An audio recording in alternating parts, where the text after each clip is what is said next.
Hi, this is Barry, and welcome to the Simplicity Zen Podcast.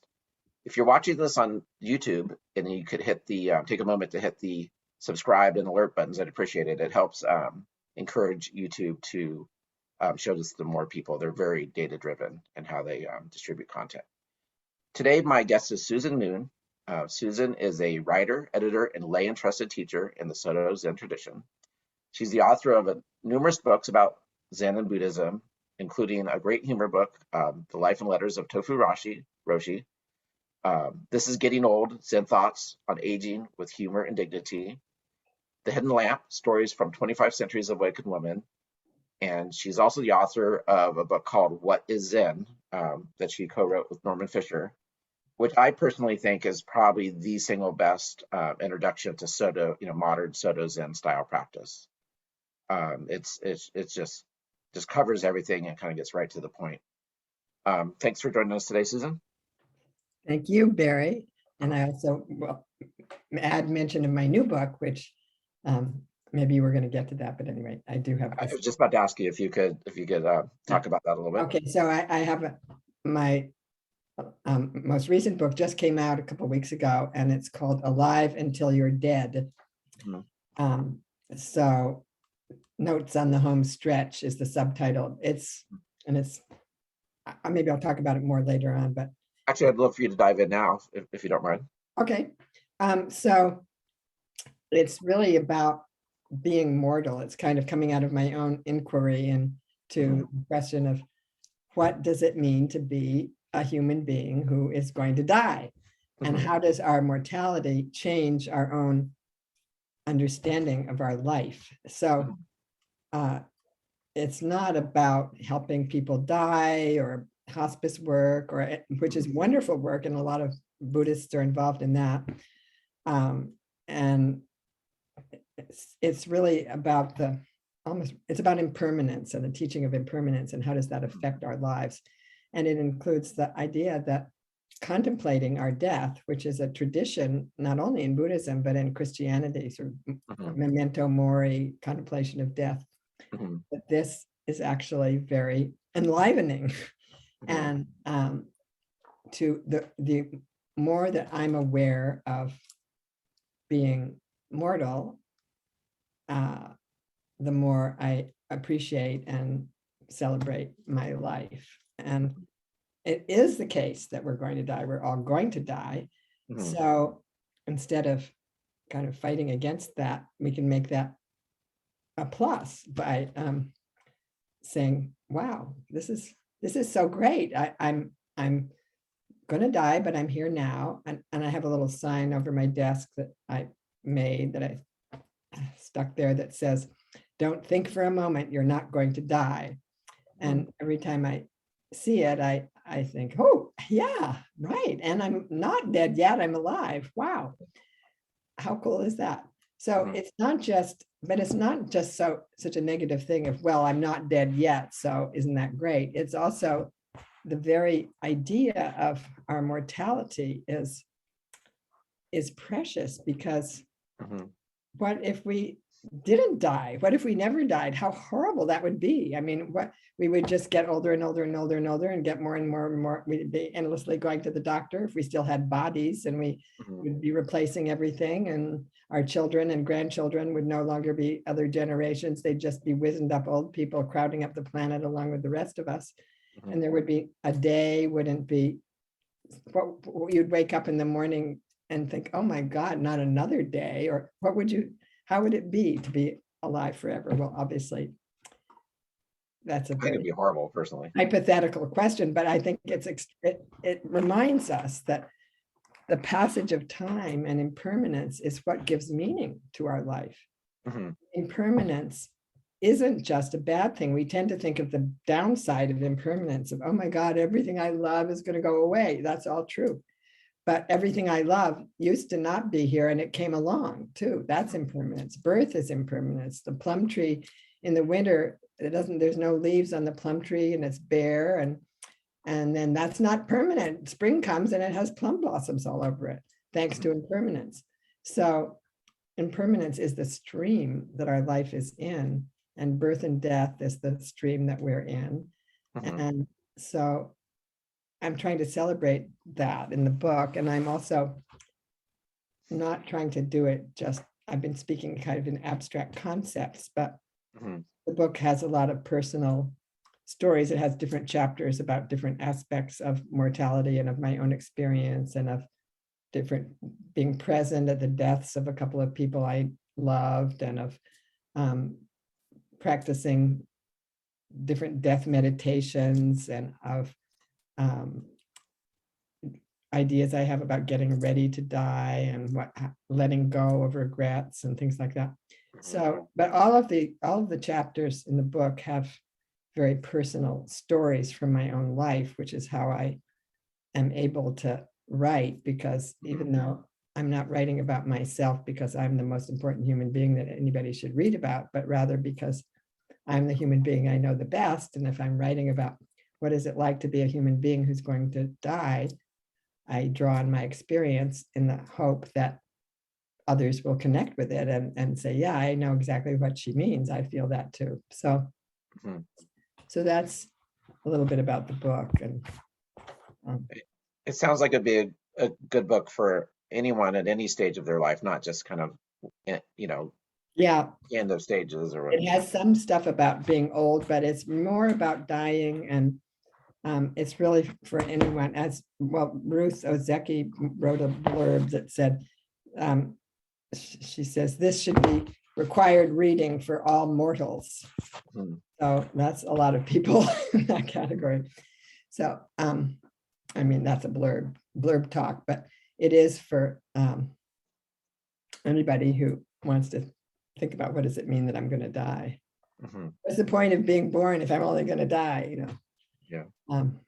It reminds me of, I'm sure you've seen it, the meta stories, the Han, when you're the Han, it's what is the message on there? It's life and death passes swiftly passing. I have it in the book somewhere, but don't waste time is the yeah, that's always wake up, don't waste time. Yeah, it's about waking up. That's another big theme of the book, really, is the idea that we really need to wake up and be present. That's the key, being present in the present moment. And as you're getting older, you have less time ahead of you. Well, I say this at some point. Wait, did I just? Oh yeah, okay. That as I get older, I strangely am more able to inhabit the present moment. I say, there are fewer moments in front of me, but each moment I have seems to have more time in it when I come to it. So, and that's partly thanks to Zen practice, I guess, and to trying to really be present in the present moment. Yeah, I really feel like, I love Zen Buddhism. I'm probably way too attached to it than I should be. But one aspect I really like about it is I feel of all the Buddhist paths, it really kind of hammers home the importance of the quality of the experience of the present moment and awakening and waking up. To me, I think right there, that's kind of sums it all up right there. Yeah. Do you, maybe I could read a tiny little excerpt from the book. Yeah, that would be fantastic. Please.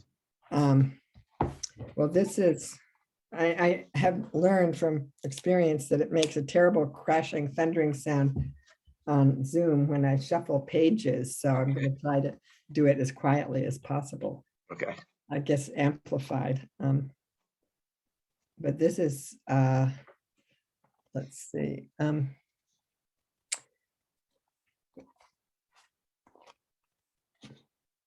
This is from a chapter at the end of the book called Meeting the Final Deadline. We humans could be the only species who are lucky enough to know we are going to die. I say lucky because this knowledge makes life shine. Now, I already told you this is repetitive, but anyway. A sign I made hangs over my desk. Don't think for a moment you're not going to die. Does it seem weird to you? Every time I happen to notice it, I wake up for a minute. I remember not only my approaching death, but the happy corollary. I'm not dead yet, I'm alive. I used to be afraid of death. Now, not so much. It's partly a side effect of getting old. Old people in general are, by their own reports, less afraid of death than young people. We have less to lose, and some of us are getting tired. As our aches and pains get worse, we may even look to death as a safe form of pain management. At 16, I was old enough to drive. As a septuagenarian, I'm old enough to die. I don't want to die right now, but it wouldn't be a tragedy if I did. I've had a long turn on the swing. A lot of people I know have already done it, and even though I don't exactly expect to see them again, I'll be expressing my solidarity with them when I go. If you can do it, Mary, Friedel, Molly, I can do it too. Dying is becoming a companionable thing to do. And then later I say, worrying about death is not useful about what's going to happen when I do get to death. This is truly a case of I'll cross that bridge when I come to it. Apparently, all human beings know how to die. I find it reassuring that everybody who's gone before me has managed it, and I trust that I'll be able to do it too. Anne Aiken was a 20th century Zen practitioner and the wife of the Zen teacher Robert Aiken. She was a student of Master Yamada Koan. One day he asked her, "What do you think of death?" She replied, "Why, it's like when a bus stops before you, you get on and go." I want to be like her. I want to accept my death before I die. That's one little taste of it. Cool. Thank you so much. Before we kind of get to the biographical stuff, I'd like to ask you a question a little bit about your lay entrustment. Yeah. And I kind of have an ulterior motive of asking this. I'm doing a little research project on transmission and teaching authority in North America Zen. Mm-hmm. So I'm curious, when you were transmitted, was it ever indicated to you, obviously people who are lay entrusted in Suzuki Roshi's lineage, you don't give precepts, you don't ordain people, but were you ever instructed whether or not you can pass on entrustment to another layperson? Has that ever been a point of discussion? Well, it was assumed no. If you can't even give the precepts, you can't. This is only in the Suzuki Roshi lineage now. You can't pass on the transmission to others. And when I received lay entrustment from Norman Fisher, my teacher and friend, in 2005, they were just starting to do it. I'd never heard of such a thing. And I was saying to Norman, I just feel I've been practicing for many years, and I said, I want to intensify my practice or deepen my commitment to practice somehow, but I was thinking maybe I should take Jukai all over again or something. I don't want to be a priest. I said, I'm not drawn to the priestly path. I respect it, but I identify as a lay person, and I want to continue to identify as a person in the world who doesn't have any special costume or anything. So then he said, oh, well, there's this new thing that some of us have just started to do. I haven't done it yet, but a couple of people at Zen Center have done it, which is lay entrustment. Mm-hmm. And you can sew a green rakusu and da-da-da-da. So I did that. And there were 3 of us who did it at the time with him. And I didn't even think of it. So I was coming from this other position of, it was deepening my commitment. I didn't even think of it as being about teaching, oddly enough. And then after it was done, and Norman kind of said, okay, now you're on your own. You don't need me anymore. And I said, what are you talking about? I'm not on my own. I do too. I need you and everybody else. I need all the help I can get ongoingly. But no, then I actually did start to teach more and get invited to teach more, and which I enjoy, and I appreciate being able to be part of a wider discussion. I don't want to be anybody's guru, and I don't have my own sangha because I don't want to be responsible for the sort of spiritual well-being of somebody else's life in a long track. That's not my way, but I really like to teach and share and do study groups and things like that. So anyway, that's not exactly answering your question, but there's an organization that I joined that was formed not too long after my lay entrustment, called Zen Teachers Association, for people in the internationally, really. There's some British people in it too, for lay teachers, lay entrusted teachers in the Zen tradition. And in some of those lineages, they can do just about everything, except I don't know, priestly functions at the altar or something. But yeah, in the White Plum lineage from Maizumi Roshi and Zen Center of Los Angeles, for example, that's a large family tree that's branched out a lot. And those people they can lay and trust their teachers, they can pass it on, pass the teachings on, and entrust other teachers to be lay teachers. So it's gone on for a couple of generations in that lineage. So it's becoming a sort of political thing now. In certain, there's some struggles about it. And I feel myself that it would be appropriate for lay teachers to be able to give jukai to students. I think that's the way of the future anyway. Lay practice is going to be more and more important. And I think it's wonderful that there are people keeping up priest practice and the commitment to the rituals and the really deep commitment as the primary commitment in their life. That's good too. But for lay practice to thrive, there are teachers who have their own sanghas who are lay teachers. They're far away from anybody else. They should be able to do jukai and pass it on. And I think that's going to be changing. I think it will be spreading and becoming more possible as time goes on. It's interesting. My first, official teacher, Diane Rossetto. Oh yeah, I know her pretty well. Yeah. Yeah, she's a great teacher, but she's retired now, as I'm sure you know. Yeah. So she is, technically speaking, a Soto Zen monk. She has the case, the brown case and everything. But I think I worked with her for like 2 or 3 years or something. I only saw her wear the kesa once. I don't remember what the occasion was. I was surprised to see her come out with it, Yeah. But like as the daily practice, it was very lay, Yeah, very much. But interesting. I'm pretty sure she was in the Zen Teachers. She was. She has been active in that, and she which kind of shows the gray area, I think. And then definitely a gray area. And then I always think of Norman Fisher. I don't know if you've ever been out to Ring a Bone Zendo. To bring it sorry. Nelson. Not Norman Fisher. Nelson.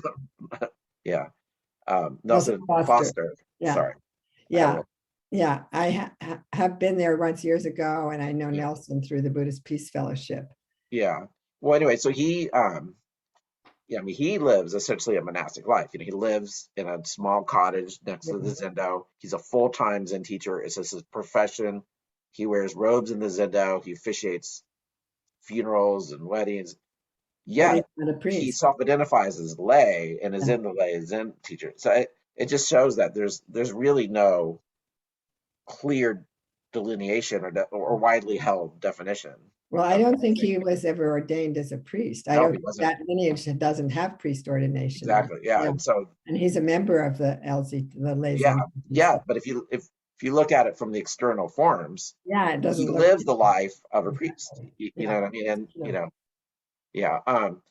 sometimes I wonder if the better distinction is between householder practice and residential practice. I think you're right. I think that's a more meaningful distinction in a way. It really is.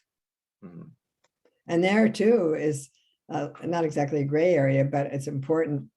I think it's a great thing for people who are householder practitioners like myself to have some experience of monastic practice. And I've done a couple of so-called practice periods at Tassajara which are 3 months long. And some people live at Tassajara for years, but for me, a 3-month long practice period is pretty long. And I've done it twice at some years apart. I did one just a few years ago.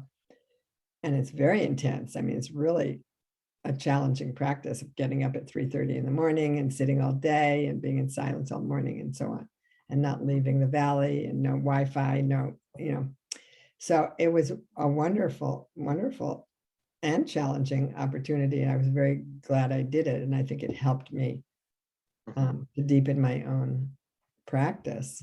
So I think there's room for some of that to come in to a lay person's life, if they're teaching, or if they're wanting to, I don't know, if they're wanting to make offerings back, that it's good to do that too, but not a requirement, of course. Yeah, I'm glad I did it when I was young, when I had the option, because now, like, if it's something I would do now, just with a wife, kids, job, or literally getting away for a 7-day sesshin is only something I've been able to do the last couple of years again. Because when you have toddlers and young kids. How old are your kids now? They're 10 and 12. So they're fairly autonomous. Like, if one parent goes away for a week, it's not a nightmare like it would have been earlier, in the days. So I'd like to hear a little bit about where you grew up, and kind of what your family and religious upbringing was like, if any. Well, I grew up in Cambridge, Massachusetts, in a sort of privileged, progressive family. My father was a teacher. I started an alternative high school, and my mother was a school psychologist and a poet. And but they were both, especially my father, was very anti-religious and sort of anti-clerical, kind of secular humanist. He thought things to do with churches were pretty bad, with some good reason. But anyway, and they had both my parents had grown up sort of as Protestants in name. I suppose my grandparents would take them to church on Easter or something. I don't know.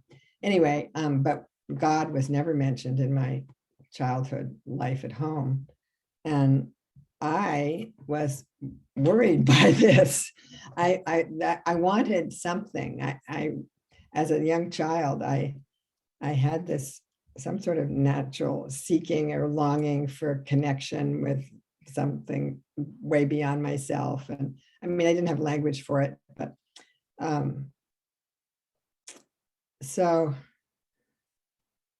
I kind of was making up little things as little fairy houses and building little chapels in the forsythia bushes and stuff.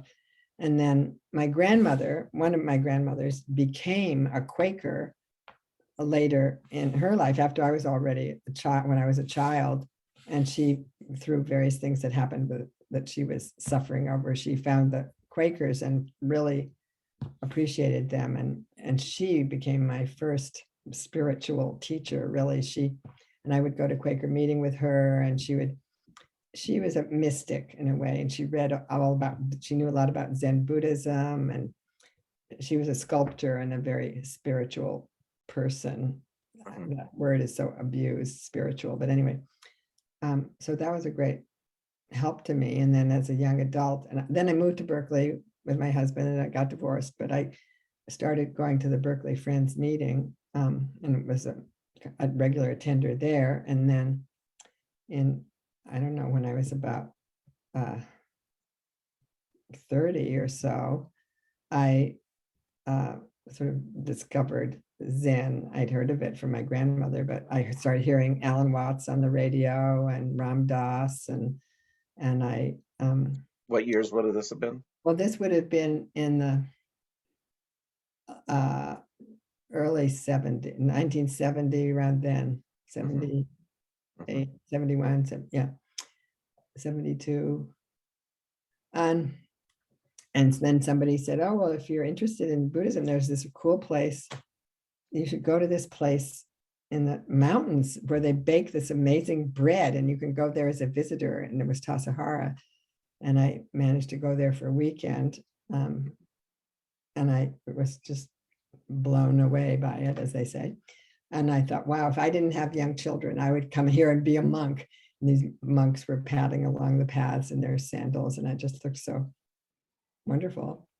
And then somebody said, well, if you're interested in Zen, there's a Zen Center in Berkeley, which I hadn't even known. So I came back from Tassajara and started going to Berkeley Zen Center in about 74 or something like that.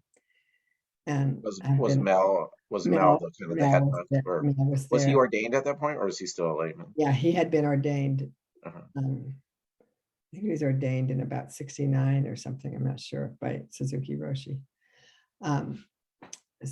But all of these places, Tassajara and Berkeley Zen Center, were smaller, more informal, more newly created, young, sort of 60s activist type people and, hippies and stuff.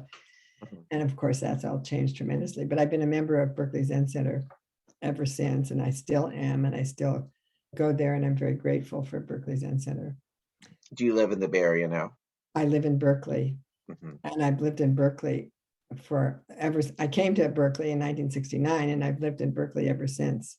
What drew you guys to the Bay Area? Was it the progressive scene? Yeah, and we were kind of wandering hippies, my husband and I, and we also had some very good friends in Berkeley, and we came out to sort of stay with them, and then we just stayed here. My husband was a writer, and so we stayed here, and then we got divorced pretty soon after our kids were born. But he left, and I stayed, and so I lived, and I bought the house I live in now with my parents' help. I bought it in 1972, so this is the 50th year I've lived. I don't know any other human being who's lived in the same house for 50 years. I think we seem to move every 3 or 4 years for whatever reason. Yeah, it's amazing. Okay. Anyway, so that's some stuff about my religious past. I feel like I have been kind of a seeker. I've also been very much of an activist. I was involved in the civil rights movement and the anti-nuclear movement and the women's movement, all of that before I became a Zen person. And I did have some difficulty at first with the Zen Center because back in the day when I was starting, there was still some feeling that it was sort of like a lot of Zen people were saying, oh, those people out there on the front lines are just so angry. They're lost in their anger, and that's not doing any good. And we just need to be at peace in ourselves. And I mean, and then the activists were saying, those Buddhists are just sitting there contemplating their navel. They don't care about anybody. So there were two different points of view, which was very painful for me because I didn't think they should be two different points of view. And then the Buddhist Peace Fellowship was created just at that time. And I think it was begun by Robert Aiken and Gary Snyder and Joanna Macy in about 1970, 69 or 70, just at the time that I was really getting interested in Zen, or maybe it was even a little later than that. Anyway, I joined the Buddhist Peace Fellowship, which was bringing those two things together in a very important way. And so so going back to your first visit at Tassajara, if I understand, it wasn't so much stuff you'd read that got you interested in Zen. It was actually seeing the Zen practitioners in action. That's what grabbed you? Well, I think it was a combination of, I had done psychedelic drugs and things, so I had a sense of sort of mystical beyond, and then I just the journey. Have you ever been to Tassajara? Yeah, I've been both as a guest and a guest student. Yeah. Well, so the journey is like an epic journey over the mountains, 14 miles into the mountains in this valley you come into, and it's kind of like you're entering this other world. I was very impressionable, and it already seemed to me like I passed through some membrane or something, and then here were all these monks, and everybody was being so nice and so quiet and so peaceful, and the food was so good, and I went to the Zendo and had Zazen instruction. So it was a kind of romanticization, really. I can't say I even got to know people that well in that one visit of what they were like, but But again, it was the experience of it it was the as opposed to the experience of ideas of it. being there, and the Yeah. smell of the brush and the nature and the inside outside connection and indoors outdoors and the good food and the kindness and yeah, and the devotion and being separate from the sort of everyday, well, from the woes of the world, which isn't, that's not the point, to separate yourself from the woes of the world, but the fact that it was in this very quiet, dreamlike place, had an effect on me. And then when I started going to Berkeley Zen Center, I appreciated I had some of the same feeling about the Zen Center itself. I wasn't one of the people, and a lot of people say this, but I was not one of the people who sat down in Zazen for the first time and said, I'm home. Zazen was hard for me, and sometimes it's still hard for me. The whole monkey mind thing has been a struggle for me right along, which is one of the things that I try to be helpful to other people about, because a lot of people, especially at the beginning, have trouble with, well, I'm not so peaceful. What's happening? What's wrong with me? Yeah. Okay. I remember when I lived at Sonoma Mountain Zen Center, we were doing a sesshin, and anyone who's done any residential practice, they know there's all this quibbling and personalities, and then plus the sitting can just be really intense and stressful, and lots of stuff can come out. Well, anyway, so we were having a practice period in the 7-day session, and somebody came for just like one day, just to, I don't know, I think it was like the Roshi's friend or something, and then I think on the last day, and afterwards, like, oh, you guys looked so peaceful in there, and I remember thinking like, oh, if you only knew. Yeah, but what was I going to ask? I'm sorry. Oh, what was your impression of the rituals and sutra chanting and bowing and all that kind of stuff at first? Did that resonate with you, or did you think it was it weird? did, actually. I know I love the literature. I love the liturgy. I'm a very verbal person, and I love the chanting and the words of the sutras. And when I first went to Berkeley Zen Center, the Heart Sutra, which is completely incomprehensible, especially to a beginner, and it's as you say, it's an advanced teaching of emptiness. I just loved it. I didn't understand it, but I chanting no eyes, no ears, no nose, no tongue, no body, no mind just made me think, wow, this is great. No sickness, no old age and death, no absence of it either. But I mean, I really loved it. So, and I also kind of like the ritual. I like learning how to do something and doing it over again. I liked hitting the makugyo, but and I took it as a way to be focused and to engage in a dance with other people in a sort of harmonious interconnection. And what I did have trouble with was the sort of patriarchal aspect of it, which I found, and in those days, there's certainly no women ancestors chanted or anything. And I thought the whole idea of ancestors, first of all, all the ancestors were old dead men from China and Japan and India many years before. What did that have to do with me? Nothing. And then there were charts on the walls with these men's names. Why should I be chanting those names? That gave me a problem. And also the kind of hierarchical way that things were managed in the Sangha of, okay, work meeting, this is your job, this is your job, this is your job, you do it, and you just go. No preferences, the practice of no preferences, which I later came to value tremendously.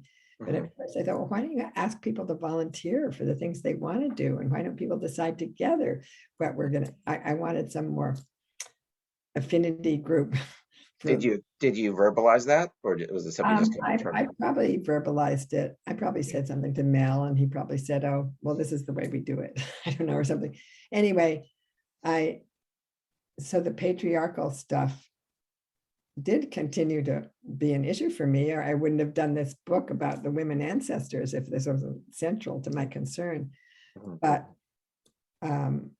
and I'm very grateful that we chant the women ancestors, and I think big changes have come now. So I it's not the ritual per se that I object to at all. I like it. And I always tell a lot of people do object to it, like it's honoring false gods or something like that.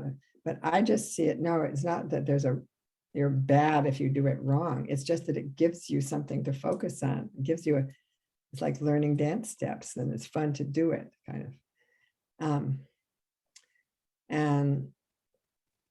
And I also will say that my feeling about the ancestors has completely changed, like 180 degrees. And now I cherish the ancestors, even the dead men from China and India and Japan. Of course, thank goodness they were there. Buddha, thank you, Dogen. We're here I'm here because of all these ancestors, and that's part of a theme that comes up in my new book a lot, is about ancestors and how I'm made of my ancestors. We're all made out of our ancestors, genetically, culturally, in every way. So we honor them, and we're going to be ancestors, whether we like it or not. So so you were entrusted by Norman Fisher. Did you do Jukai through him or through Mel? No, I did Jukai with Mel Weissman. So he was your formal teacher for a while. Yeah. And then now Norman is my formal teacher. But what could you describe a little bit? People who didn't know Mel Weissman, and can you describe what he was like and what it was like working with him? Yeah, well, he was different for different people, I guess. Everybody has their own experience with their teacher, but for me, he was he was wonderful as an example. He was a person to watch how he did it and do it the way he did it. Sort of, he was very down to earth, very practical, very unassuming, and he wasn't humble in some self-effacing way, but he was modest and didn't put himself forward at all or try to be on a pedestal. He just really lived the practice. Came on his bicycle every morning early to the Zen. He didn't live. I always assumed he lived there. He did live there for some years, and then when his son was born, his wife Liz, who's a great person, friend of mine, really wanted to get out of the Zen Center in order to have some family life and privacy, and so they moved, but not terribly far from the Zen Center. And Mel, until he was in his 80s, he was still riding his bicycle to morning zazen at 5 o'clock in the morning. And he was very patient and very kind of calm and reassuring to me. And he really taught by example. He was not a sort of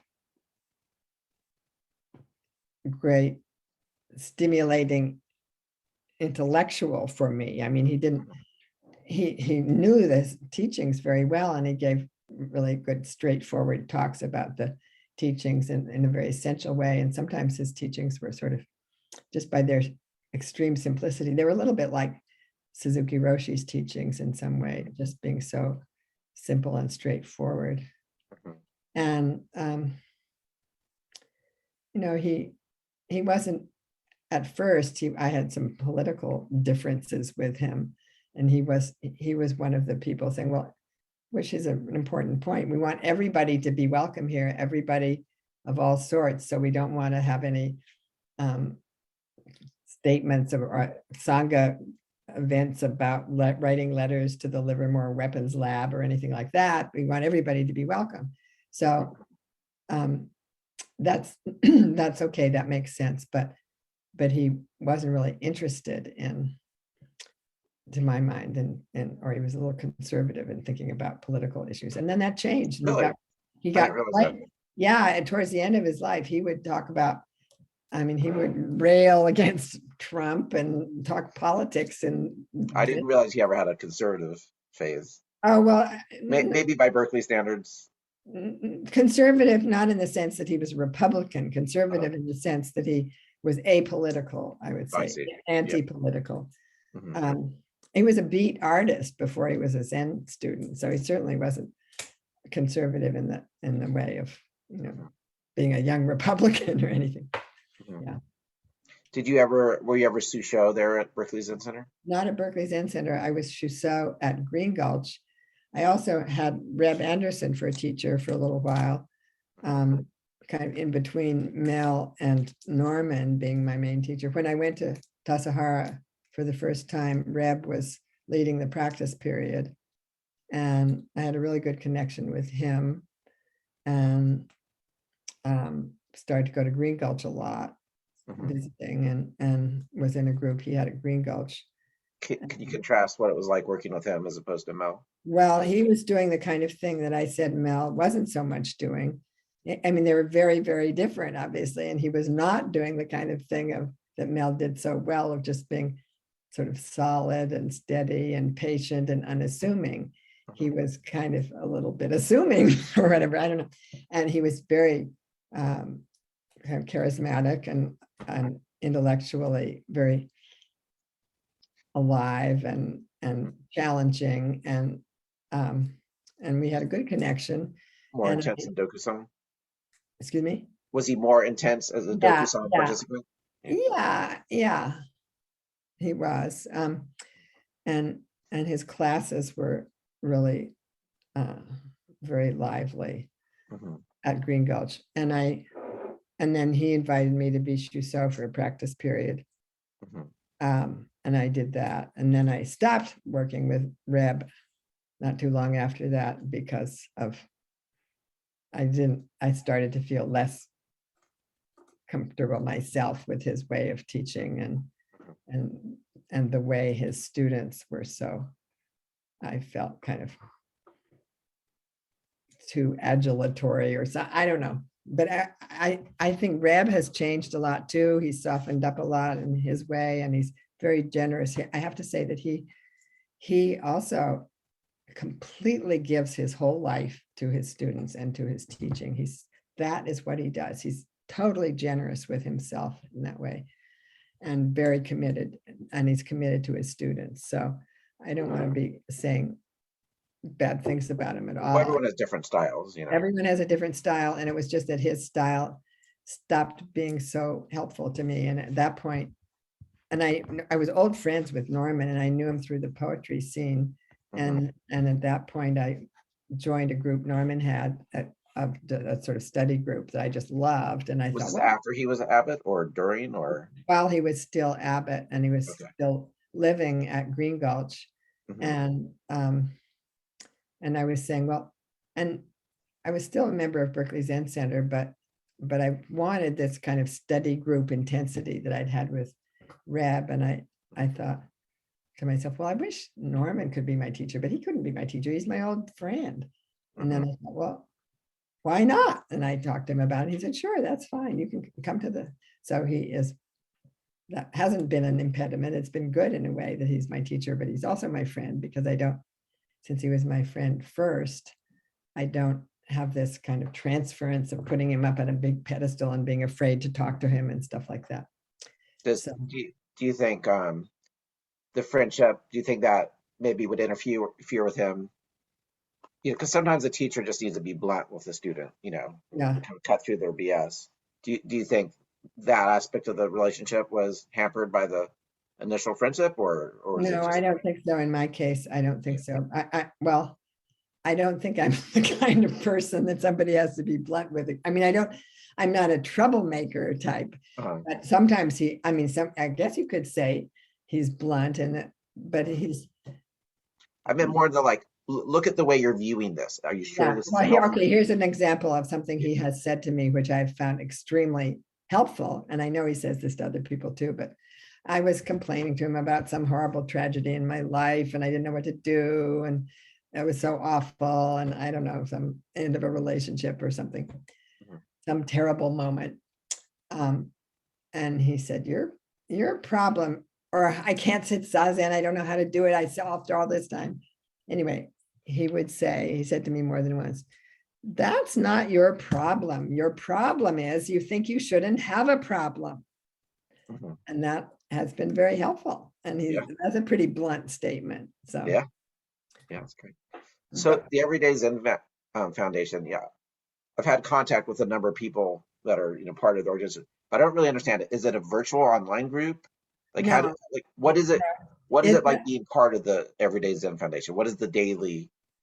there's not a daily practice. It's a Sangha of Norman students that he has groups in different places, but in the Bay Area, we don't have a place. There's no temple.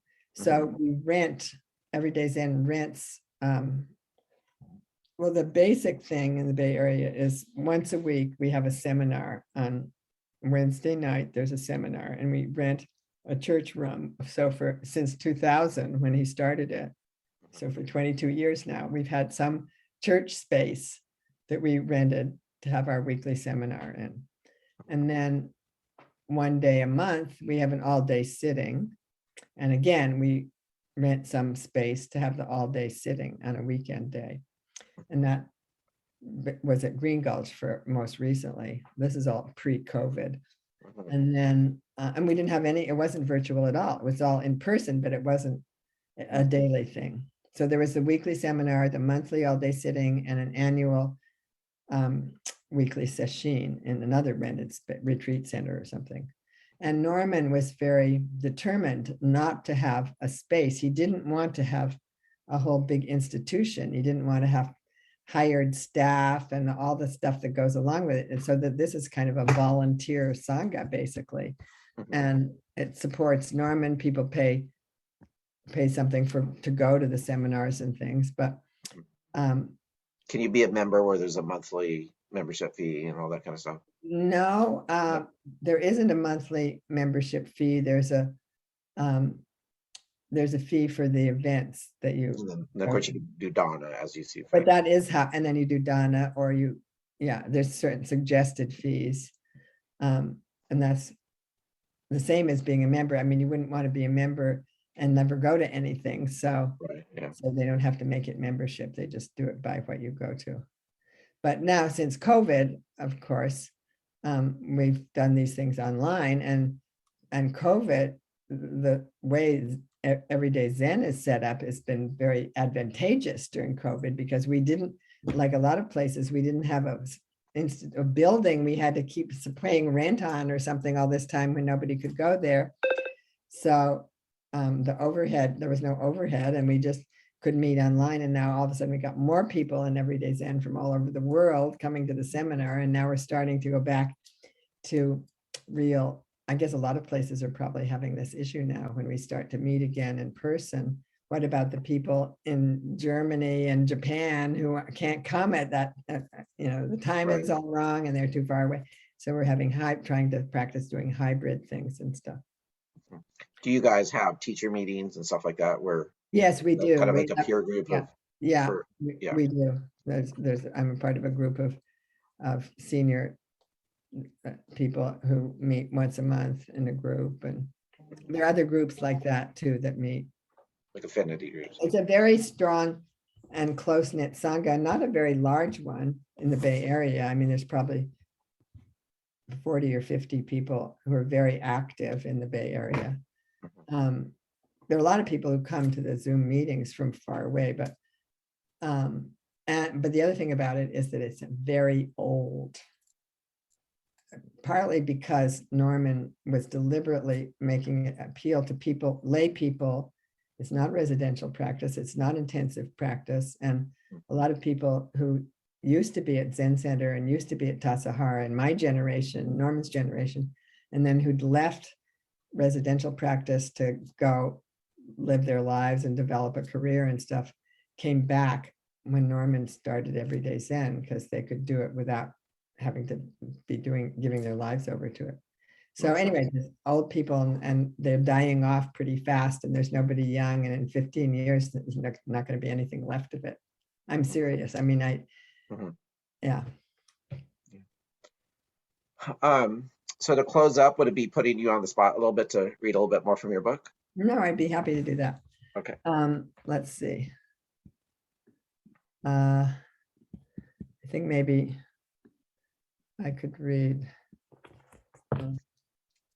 Well, this is a little bit about ancestors. Okay.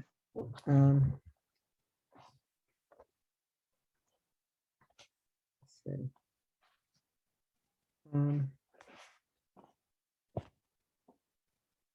I don't know how much. As long as you want. I have no limit on my end. We will be ancestors too, is this chapter. Okay. Zen people talk a lot about how great the Buddhist ancestors are. I used to take a dim view of the whole business of honoring ancestors. I loved my grandparents, but not because they were ancestors. When I first began to practice in my 30s, I was impatient with the emphasis on the lineage, a long list of dead men's names from India, China, and Japan. About 15 years ago, thanks to pressure from women practitioners and our male allies, we began chanting the names of women ancestors as well as men in our formal Zen services, a historic turn.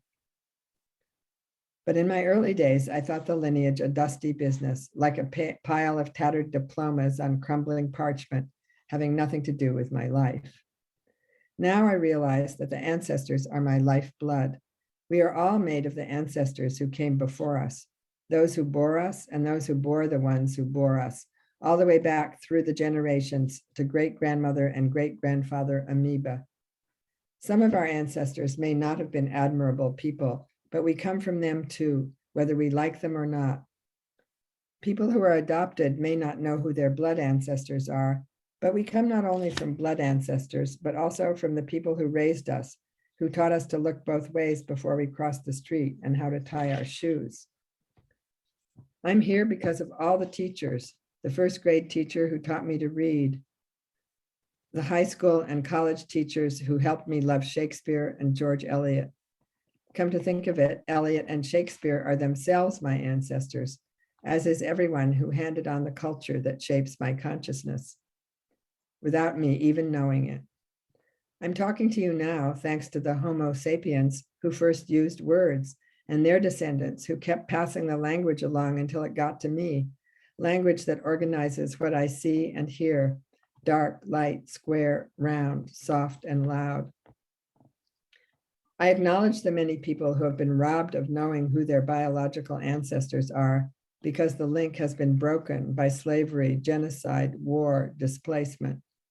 There are also people who have been robbed of their cultural and spiritual ancestors as the past has been torn away from them.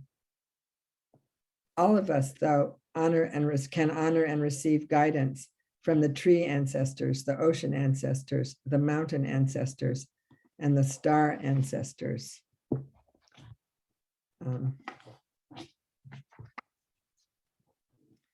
Okay, and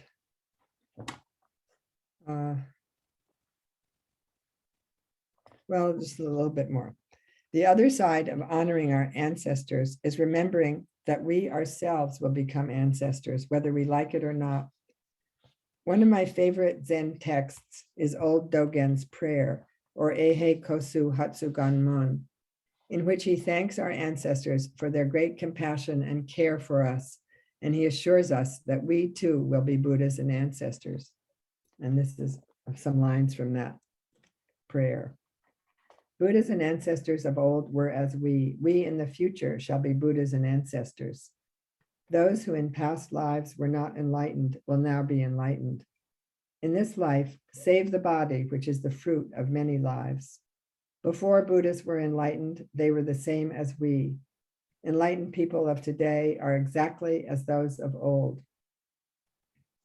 We are inevitably, that's the end of the quote.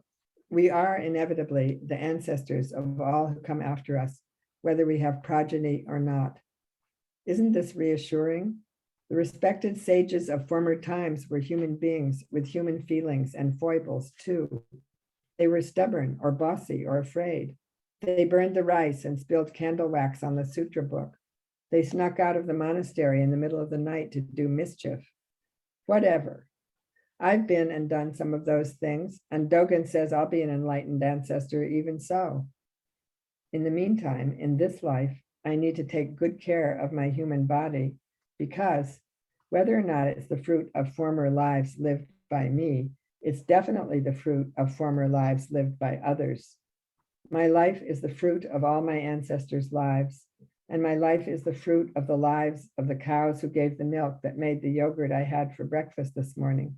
the fruit of the lives of the unhatched chickens in the eggs, of the carrots and beans, and even the fruit, the organic strawberries I put in the yogurt. So as not to waste all the lives that have donated themselves to my life, I take care of this body, and while I'm here, I try to be fully here. I try to develop the mind of great compassion. I practice grandmother mind. I try to be a good ancestor. Okay. Beautiful. Thank you. You're welcome. If somebody wanted to get in touch with you, what would be the best way? They could email me at Tofu Roshi, which is spelled TOFUROSHI @gmail.com. And the book also, I'll say, is available at the dreaded Amazon. It's available also you can be ordered from Penguin Random House, and it's in some bookstores, and you can definitely get your favorite bookstore to order it. Alive Until You're Dead. Is there a subtitle? Yeah. Notes on the Home Stretch. Okay, great. Thank you so much. I really appreciate the time. It was really great to talk to you. Thank you. Have a wonderful day. Okay, you too. Bye.